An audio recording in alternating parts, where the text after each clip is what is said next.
Pela primeira vez, o BMW Série 5 tem uma versão totalmente elétrica, chamada de i5. E a BMW do Brasil resolveu que, nessa oitava geração, lançada agora no comecinho de 2024, a primeira a chegar ao Brasil seria exatamente essa, a elétrica i5. Esse carro acaba de chegar ao Brasil, custa R$ 760 mil, oferecido numa única configuração, logo de cara a mais potente M60. Esse carro aqui tem 601 cavalos, é isso aí. Potência de carro super esportivo e desempenho também, mas isso é assunto para mais tarde.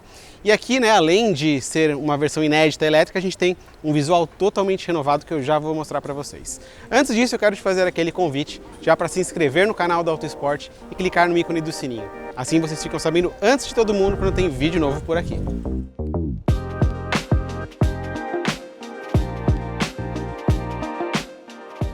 Bom, vamos lá, falando do desenho, a gente tem aqui uma dianteira bem alongada, bem imponente. Esse carro tem 5,6 metros de comprimento, são quase 10 centímetros a mais do que o anterior. E esse capô aqui ele é gigantesco, ainda que o motor elétrico, né, não seja tão grande, o conjunto elétrico, porque ele tem também versões só a combustão e também uma versão híbrida que chega ao Brasil em abril. Agora sim, mostrando aqui o desenho, esse carro traz a mais recente identidade visual da BMW. Isso inclui os faróis bem mais afilados e aqui uma grade com tamanho bem proporcional ao resto do veículo, como não acontecia há algum tempo na BMW. Esse carro aqui é elétrico, então por isso ele não precisa de tanta entrada de ar, né? de tanto respiro, por isso essa grade é fechada, né? Ela é lisa. Aqui a gente tem uma câmera e logo abaixo o radar. Mas sim, existem entradas de ar e elas estão, olha só, aqui posicionadas exatamente para otimizar esse fluxo pela lateral e também por baixo do veículo. Bora conhecer a lateral? A gente precisa falar sobre aerodinâmica, né? A gente tem aqui essa aleta no retrovisor, tudo para otimizar o fluxo de ar. O coeficiente desse carro é de 0,23, muito bom. E lembrando que sedãs, né, normalmente tem o coeficiente melhor, aqui ainda assim um número muito bom.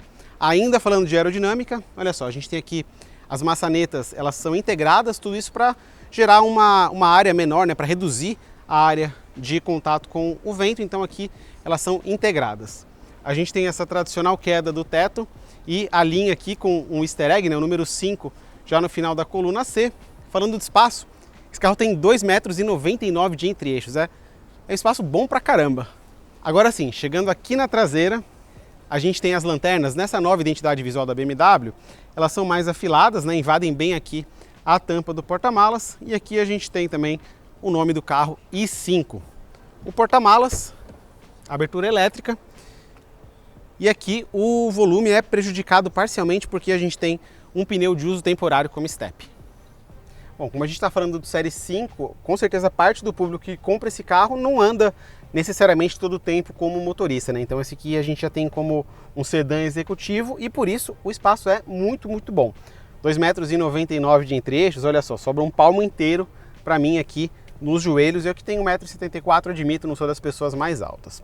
Fora isso, a gente tem uma lista de comodidades. Aqui a gente tem um tradicional encosto de braço com 2 porta-copos. Temos também 4 portas USB do tipo C. 2 delas, né, uma em cada banco, né, na parte traseira dos bancos frontais e 2 aqui na parte central. Aqui a gente também tem os comandos de ventilação. O ar-condicionado desse carro tem 4 diferentes zonas de temperatura, então não tem briga, cada um pode ajustar para si mesmo qual é a melhor temperatura. Temos também as persianas nas 2 janelas e também na traseira, sendo que a da traseira tem abertura e fechamento elétrico.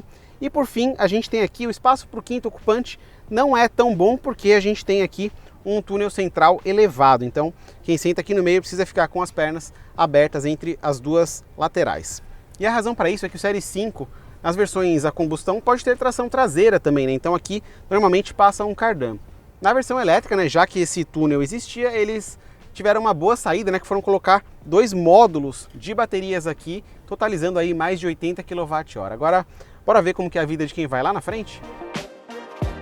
A BMW aproveitou aqui o interior do novo Série 5/i5 para trazer também o que já existe em outros modelos. Então, que estreou no iX, no i7, depois entrou até no Série 3, no X1, enfim, que é essa prancha que concentra o quadro de instrumentos digital e também a central multimídia. Eu deixei essa tela aqui para mostrar para vocês uma coisa muito legal, que é a realidade aumentada. Então você consegue aproveitar a imagem da câmera lá da frente e ela projeta a imagem aqui no quadro de instrumentos. E quando a navegação está acionada, E a BMW colocou também algumas setas, então, por exemplo, eu tenho que fazer uma conversão à esquerda, a BMW colocou as setas aqui para orientar melhor o motorista. A gente tem um head-up display gigantesco aqui na frente, infelizmente vocês não conseguem ver, mas continuando, como essa versão é a M60, ou seja, tem ali aquela pegada mais esportiva, a BMW resolveu colocar aqui a marquinha do meio-dia no volante. Volante esse, por sinal, que é bem avantajado. Seguindo, a gente tem aqui no console central, na verdade a gente não tem no console central, botões. A BMW colocou tudo que antes era feito por botões aqui na tela da central multimídia, incluindo os comandos de ventilação. E esses comandos, ouçam BYD e GWM, eles ficam aqui na base da tela mesmo quando Android Auto e Apple CarPlay estão acionados.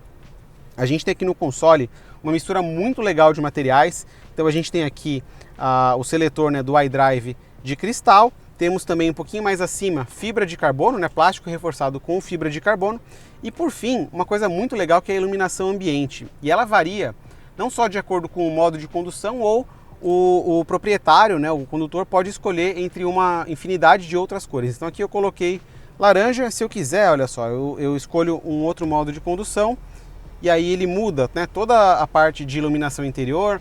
Aqui no caso esse modo ele abre o teto, muda o quadro de instrumentos, todo o grafismo do BMW i5. É bem legal, esse interior é super moderno, né? Apesar disso é estiloso, tem um acabamento primoroso. A BMW de fato parece na vanguarda, né, dessas inovações em quesito de cabine. Mas será que isso também acontece dirigindo? É isso que a gente vai descobrir agora. Carros elétricos permitem que as fabricantes façam algumas coisas bem interessantes, né? Uma delas a gente tem aqui um sedã executivo com mais de 600 cavalos, isso até alguns anos atrás, até hoje, é potência de carro super esportivo a combustão. E junto com 600 cavalos a gente tem outros grandes números, né? Mais de 83 kg de torque e um desempenho avassalador, 0 a 100 km por hora em 3,8 segundos. Isso é número de Porsche, número de Ferrari de alguns anos atrás. E aqui a gente tem um sedãzão mais do que familiar, né? Um sedãzão executivo, em que nem sempre a pressa é o que move, né, o motorista desse carro. E algumas outras coisas, né? Um carro elétrico, o silêncio de um carro elétrico permite que eu grave sem um microfone aqui dentro, porque a gente não tem um ronco. Até tem, e esse ronco foi desenvolvido pelo Hans Zimmer, vencedor do Oscar. Na verdade são roncos. Aqui a gente está no modo Expressive, olha só. Parece que tem um violinista sentado ali no banco de trás. Sempre que eu acelero, ele toca o violino. Então, ó, de novo. É muito interessante. E esse é só um dos modos, né, um dos sons artificiais que o BMW i5 tem. Existem outros. Então, por exemplo, se eu colocar aqui no modo Sport, eu tenho outro. Aí sim lembra um carro a combustão, né? Lembra até o som do motor de 6 cilindros do M3, mas não, aqui é tudo fake, é tudo feito por caixa de som. Fora isso, e muito além, né, dos 610 cavalos do BMW i5, a gente tem uma condução muito precisa nessa versão que é a M60, é a versão, por enquanto, única, mas, né, de forma geral, no i5 é a versão topo de linha. A gente tem uma direção mega precisa, e aqui um ponto que talvez cause um certo estranhamento no começo, mas que depois com certeza os motoristas vão se acostumar, que é a sensibilidade dos pedais de acelerador e de freio. Aqui, qualquer toquezinho um pouco menos sutil nos pedais vão produzir um efeito muito extremo. Então, uma frenagem muito extrema ou uma aceleração mais extrema. Esse carro é dotado de suspensão a ar e aqui a gente tem as barras estabilizadoras ajustadas eletricamente. Então, não é uma desconexão mecânica, e sim um ajuste elétrico da carga para deixar a suspensão mais rígida ou menos rígida. O resultado é um sedã com uma dirigibilidade absurda, um sedã gigantesco, mas que você não sente isso. Aqui parece que eu estou dirigindo um Série 3, de tão preciso que é o novo BMW i5. Aqui, né, como a gente está falando de um carro grande, baterias igualmente generosas, 82 kWh, e segundo a BMW, né, esse carro homologado aqui no padrão Inmetro para rodar 391 km com uma carga. E talvez o mais interessante, talvez para o europeu, né, não para o brasileiro, já que a nossa estrutura de recarga ainda é limitada, é que esse carro pode ser carregado até 200 kW. E a essa velocidade, ele carrega basicamente de 10 a 80% da bateria em apenas meia hora, 30 minutos a 200 kW. Claro, né, que aí a gente tem não a recarga durante todo esse tempo, né, a 200, mas aí ele consegue segurar metade desse tempo a 200 e aí vai caindo, né, por limitações tanto das baterias como dos aparelhos. Considerando aí uma tomada caseira, né, um wallbox de 7 kW, aí sim uma carga total pode levar aí até 12 horas. Mas claro, né, ninguém nunca deixa o carro totalmente descarregado e nem sempre você precisa carregar até 100%, até porque a autonomia de quase 400 km é bem generosa. A gente está fazendo aqui o test drive de São Paulo até a Baixada Santista, né, até o litoral de São Paulo. Então a gente desceu a Serra do Mar. Então agora, depois de algumas aceleradas, eu ainda tenho 393 de autonomia, ou seja, mais do que o total do Imetro, isso com 76% da bateria. O BMW Série 5 sempre foi o responsável por trazer novas tecnologias dentro da BMW. Foi assim em gerações anteriores com ABS, com Head-Up Display. Nessa oitava geração, talvez não haja, né, nenhuma grande novidade sendo lançada por aqui, mas a gente tem essa inédita versão elétrica que na versão M60 tem desempenho desportivo, muita tecnologia, muito conforto e todos os equipamentos que quem busca, né, um sedã executivo procura. Então, se talvez ele não seja tão revolucionário, certamente esse carro vai elevar o patamar dos sedãs executivos no Brasil e com certeza vai ajudar a BMW a se manter na liderança desse segmento. Vou ficando por aqui, espero que vocês tenham gostado. Tchau!